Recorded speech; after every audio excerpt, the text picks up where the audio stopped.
In a narration found in Sahih Bukhari, number 6014, the Holy Prophet Muhammad, peace and blessings be upon him, advised that he was encouraged to treat neighbors kindly to such an extent that he thought that a neighbor would become an heir of their Muslim neighbor.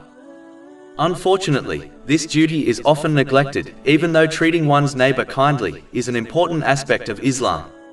First of all, it is important to note that a person's neighbor in Islam includes all those people who are living within 40 houses in each direction to a Muslim's home.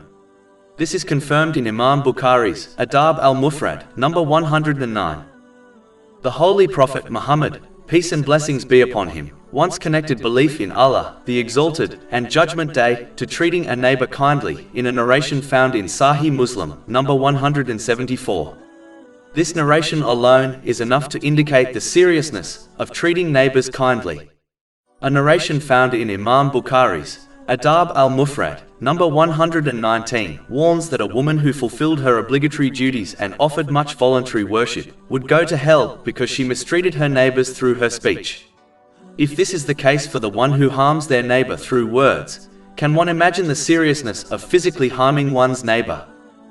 A Muslim must be patient when mistreated by their neighbor. In fact, a Muslim should treat them kindly in cases like this. Repaying good with good is not difficult.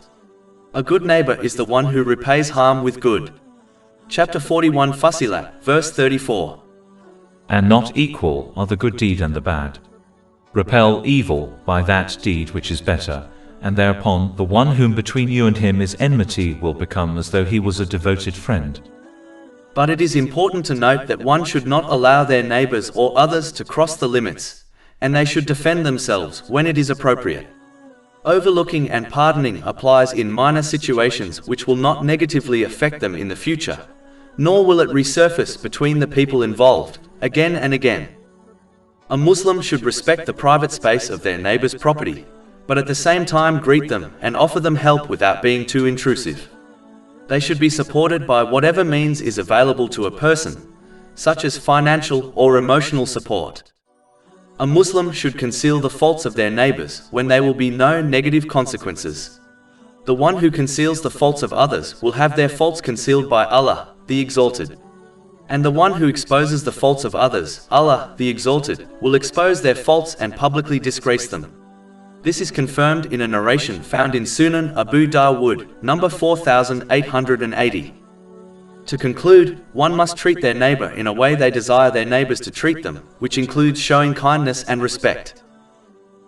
Over 400 free ebooks, audiobooks, infographics, podcasts and blogs available on our website, www.shaykhpod.com.